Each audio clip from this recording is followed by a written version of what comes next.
Now, here in America, at least we've had taxes for a long time. In America had a government, pretty much had a tax. Those days have changed. So we're not talking exemption from land traffic. Our part about the exemption from stock traffic. Friends, we're going to take a quick break here in our program. I've got some more questions I want to ask of Jeff later today, and we're willing to give you opportunity to ask as well. The book is entitled As It Was in the Days of Noah, Warnings from Bible Prophecy About the Coming Global Storm. After the break, we're going to be talking about that lawless one, the lawlessness, but what about the lawless one, the era of Antichrist? Back in a minute, you're listening to Crosstalk on the BCY American Network.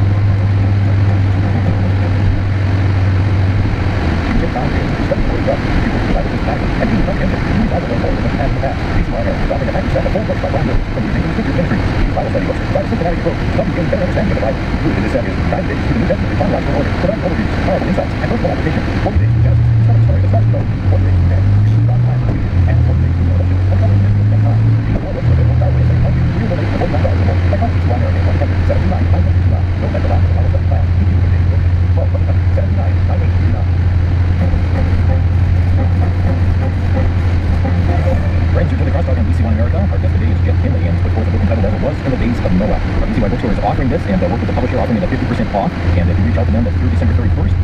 Normally $16.99, they have it for $8.49 plus any applicable tax and or shipping. You can reach out to them today, bcy.com, or by calling 1-888-722-4829. That's 1-888-722-4829. Jeff, you write about, you've already talked to us about lawlessness, and we discussed that to some degree. We're seeing that lawlessness on the increase here in the U.S. But you also write about the lawless one, the Antichrist. And you've got a chapter on the era of Antichrist. What can you tell us about that era? So the Bible says that there's going to be, in the last days, rising up of humanity, a man that is going to ascend to the global stage politically, and he's going to lead a global government system. And Scripture calls him, by many names, called Antichrist, it's called Beast. All throughout the book of Revelation, it's called Little Horn, the man of lawlessness, the lawless one. And the Scripture said he's going to be essentially Satan incarnate, and he's going to be filled and energized, wherever Scripture tells us, with Satan himself. And Scripture tells us that he's going to welcome a peace treaty with Israel, he's going to come on a platform of peace, and the world, I believe, is going to hail him as the new Messiah. But that alliance, the creative temptation, the Bible says, will essentially lead the world government. But it's this guy that's going to turn up the Jewish people, like both of them featured with, filling Satan with skin on, and he'll claim to be God, and he's going to, I believe, very well be alive today. Do you believe that the time of the Lord's return that is here? I do, because we're seeing the events of the world right now that seem to be flowing like rivers into this grand prophetic narrative that the Bible talks about. The very things that Scripture predict are the things that we are seeing in either embryonic or developmental stages. And just one example of that would be this global government system. Right now, premiers, presidents, prime ministers are called for a global government system. Why? Because we've just come out of the biggest world crisis in over 100 years. And on the heels of the whole COVID thing, everybody from Prince Charles, the former Prime Minister, Tony Blair, all these people across the nation, local leaders said, hey, we've got to come together. It's time to solve our boundaries, solve our borders. We need a common currency. We need to come together. And it is the stages of happening as we speak. Well, Scripture says that's exactly what's going to happen in the end times, only to be led by one man. And friends, you've heard the clips, you've heard the sentiment that we need to use the COVID crisis as the framework for another global crisis, this threat of worldwide global climate change. And so that fear tactic is being put out there once again as being really the catalyst for putting in all these control measures. But you've heard the clips as well. We played them on Crosstalk, calling for a reorganizing of the world, or the Great Reset, which we've talked about as well. In so doing, though, even as you anticipate the Lord's return drawing near, and by the way, folks, when you look at his chapter on the era of Antichrist, you're going to learn about an era of crisis, an era of peace, an era of beast, an era of delusion, an era of miracles. We don't have time to get into it. You'll find it in the book. But in light of anticipating the Lord's return, your final chapter is entitled The Open Door. Well, you believe the Lord's return is near. Tell us what you mean by the open door. Yeah, when you think about, as Noah was building this ark all those years ago, the last thing that happened on that ark was the shutting of the door. And the Bible says that God himself shut that door. But all during the time leading up to that, the door was open. And that really just indicated the fact that God's era of grace was still in effect, that he was still receiving people, that whosoever will may come to him. And I think that's where we are today. We're in the era of the open door. We see the storm clouds gathering all around us, coming global judgment. Jim, God is still inviting people to the cross. Jesus is the ark. He is the door. And when people come to Jesus, they will find refuge from that coming global storm. And so yes, I do believe the door's open, but also the door is open for believers as well to be that salt and light out in the world. Because Noah was a preacher of righteousness. Even as he's building the ark, he's preaching through his building, he's preaching through his mouth. And believers, I believe right now, are called to look at the world around them to help warn the world of what's about to happen. So, friends, that's the message to believers today coming from the book, and the message to the non-believer. Let me just say this, Jeff, we don't know how long that door is going to be open. No, we don't. No, we really don't. The Bible teaches in the New Testament the imminent return of Christ, which essentially means that he's coming any time. So we don't know if it's 5 minutes, 5 years, or 5 decades. But I certainly do see, as we see these impending events coming together that Revelation talks about, that tells us that the rapture is really closer than it's ever been before. Friends, we're opening our phone lines today to give you opportunity to interact with our guests. Perhaps a question you'd like to ask in particular. Our phone number 800-733-9829. 800-733-9829. One of the things I want to point out in your book as well, Jeff, is at the very end of the book, you have an appendix, which is an end times chronology of 30 events. So for those who are kind of confused, how do things mesh out in the end according to Scripture? You laid that out very easily, point by point, in the back of the book.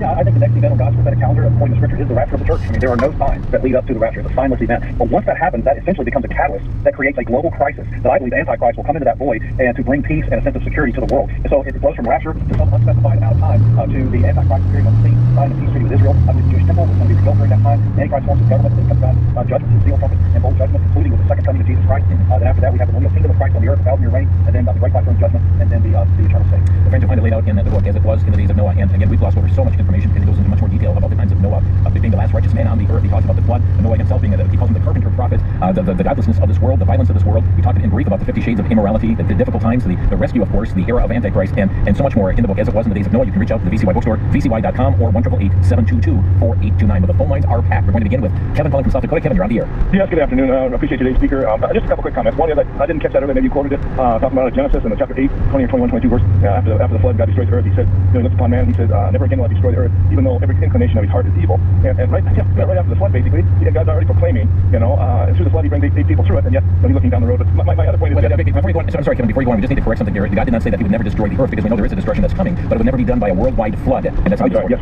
Very good. Go ahead and continue. So thank you, Jeff, but my point being is that you see the inclination of man's heart evil even from the inside. But my point also being is, I hear program for this, and I hear you guys this program. We hear this. What's the downside? What we're talking about here? I guess I bring before your speaker. What's the downside? We hear the so to speak negativity, but as he just made a few minutes ago, we're be about God's furthering His kingdom, and His patience means salvation. So He's not only on for His children, He's only on for those that don't know Him, and we're crying out, "Come, Lord Jesus, come!" And they're, so the rest of the world's turning away. But God's patience means salvation. And that's the great we have in the sovereign God. That's all I say. Thank you. Kevin, amen to everything you just said, and I think it's really both and. 2 Peter 3:9 says that the Lord is not slow concerning His promise, as some men count slowness, but is patient towards men, that not wishing that any should perish, but that all should come to repentance. So that way He is waiting for the lost to be saved. And secondly, when you read the book of Revelation, before God brings this judgment, what does He do? He spends 2 whole chapters addressing 7 churches, addressing His bride, the church, saying, before I come, you've got to wake up, you've got to get your wedding garments on, you've got to be awake and ready for me and prepared for me. So I think it's really both and. The God is shouting to His bride to wake up so that she can be all the light of the world, bring the unbelievers to repentance. Hey, comment, thank you as well. Go next to Joe. Hi, Joe, you're on the air.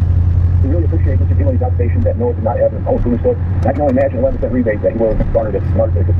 But all joking aside, I have a question to Mr. Gilley, and that is, what physical artifacts are known to us to survive the flood? And also, do you believe, is there more evidence that the ark is intact, or is there more evidence, I don't know the answer to these questions, but is there more evidence that maybe Luther dismantled the ark, like Luther dismantled other religious artifacts? Okay, thank you. That's a great question, Joe. A lot of Bible scholars believe that Noah probably used the wood from the ark to build other things, and for firewood, to build, domiciles and that type of thing for his family. Basically, dismantled it himself. There's been all these searches for Noah's ark, and I think I addressed in the book the fact that if we ever found Noah's ark, it would be one of the greatest apologetics of the end times, and perhaps we will, that will validate Noah's story from just an archaeological standpoint. But secondly, if we don't find it, I think it's probably because God knows that, at least in America, we would venerate these objects, we put it on display at the museum, we charge admission and that type of thing. I think God really wants us to trust His word. Obviously, we've seen from the sediment deposits, even from something like Mount St. Helens, how the strata of the earth has been developed in the same way that we see people say millions of years did it. We saw in a matter of weeks that happening after Mount St. Helens. And so I think there's evidence to suggest that there was a global flood and that it caused the earth to be rearranged in the way that the Bible says. Thank you for the call. I appreciate it. The physical evidence, you may not find the pieces of wood, but just the fossils alone on the high mountaintops speaks volumes, does it not? Yeah, absolutely. I mean, there's seashells on top of the mountain. How they get there, other than there being a worldwide flood, these tectonic plates being pushed against one another, creating the modern day mountain. We're up against the break, so let's take the break so we don't have to cut into the next phone caller here, and we'll take more of your questions here. The lines are staying packed, so we'll cover as much as we can here in the program. Just a reminder, if you'd like to obtain a copy of the book, it's available through the VCY bookstore. As they're featuring it through December 31st at half off, and you can reach out to them just $8.49 plus any applicable tax and/or shipping.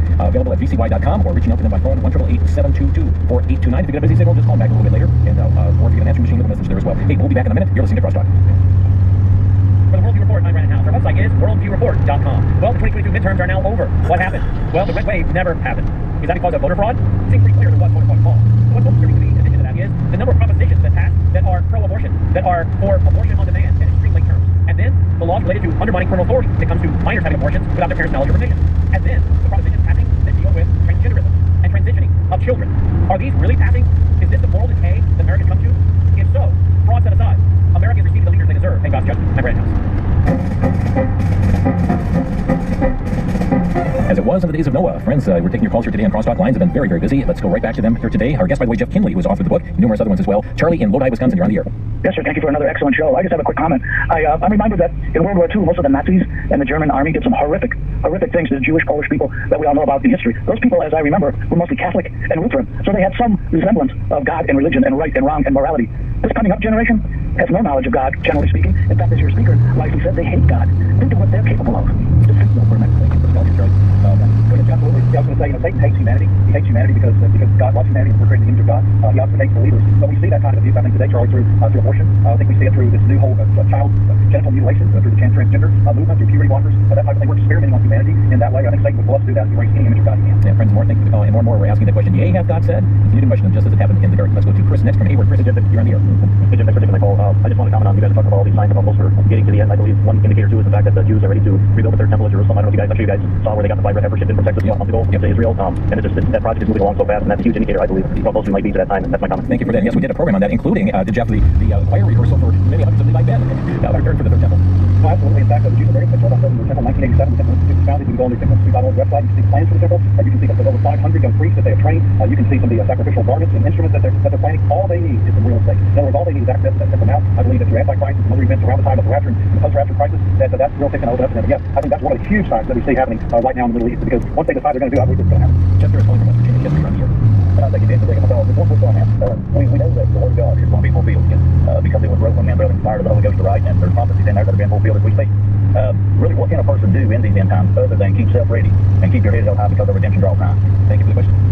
Great, Chester. Thank you so much for that question. I think one thing that's very important for believers today is to be aware of what's going on in the world as it relates to the Scripture specifically. And the Bible does predict that there are going to be emerging prophecies in the end times, and most believers don't know about these prophecies. So I think it's important to study Bible prophecy, study the book of Revelation, study Daniel, get your hands on some really good books. And what that does, Chester, is that enables us to have tools that we can relate to the world. When people are panicking and they're in fear out there in the world, we can say, hey, the Bible tells us what exactly is going to happen and how you can prepare to avoid it. And so I think studying Bible prophecy is a great tool that we can use as an apologetic in these dark days. And in addition to what you referred to earlier, Jeff, the importance of us being salt and light. I mean, we need to be ambassadors for Jesus Christ and sharing the gospel with others during these critical times.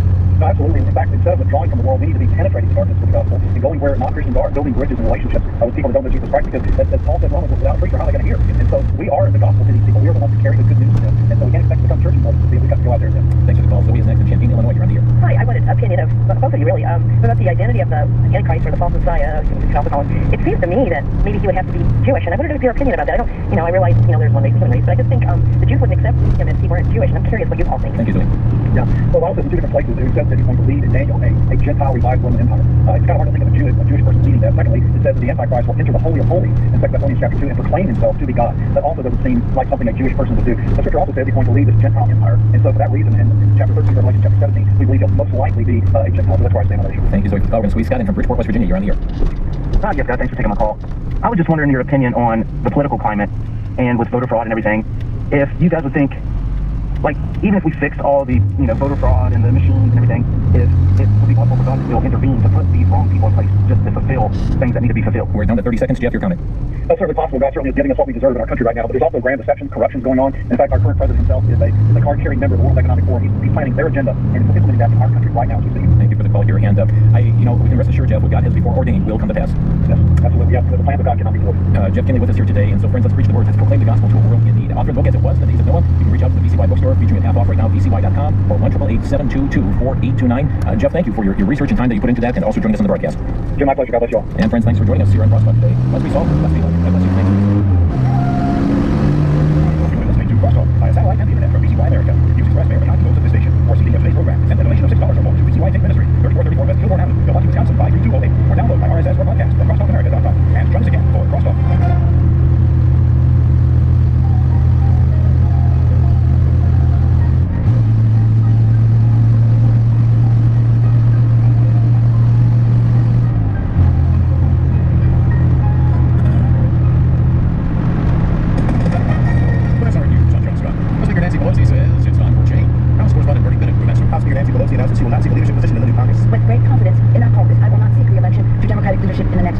Pelosi announced in a spirited speech on the House floor that she will step aside after leading Democrats for 20 years. And in the aftermath, Democrats Ross Paul last month in San Francisco. All now in their 80s, top 3 House Democratic leaders face President's colleagues eager for them to step aside and allow a new generation to take charge. Brendan Bennett in Washington. Also at SRNews.com, the man who led to clean up the mess at Enron says the situation at FTX is even worse, describing what he calls a complete failure of corporate control. The filing by John Ray III, the new CEO of the bankrupt cryptocurrency firm, lays out the description of FTX's operations under its founder, Sam Bankman-Fried, the lack of security controls to business funds being used by employees' homes and luxuries.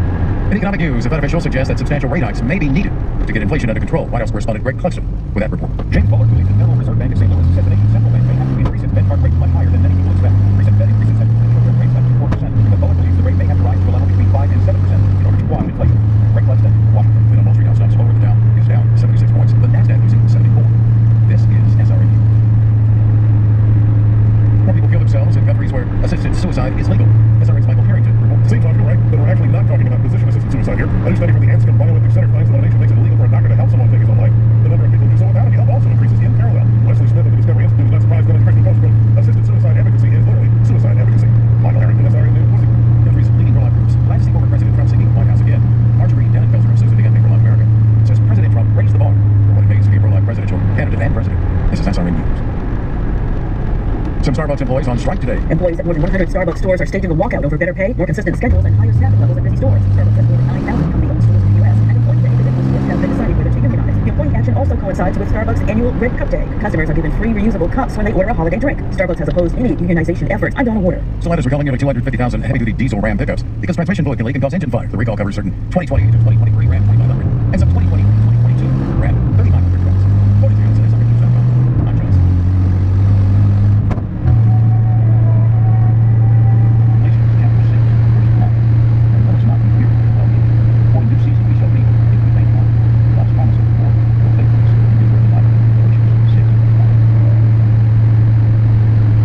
As you face the trials and struggles in your life, tune into BCY American Radio, faith-filled Bible teaching, and sacred music that ministers to our very heart. This is BCY America Worldwide, WBCY FM Milwaukee, Christian Information Radio. A lot of people think they were just like us in clothes. Their names are Smith One, Smart, It was an absolutely incredible place. It was rather controversial out here as well. But all of these things that they put into the word of Christian faith, the story of the pilgrims like you've never heard before. Don't miss Remembering Pilgrims, this Saturday at 6 p.m. Central on BCY America. Yeah, I'm older.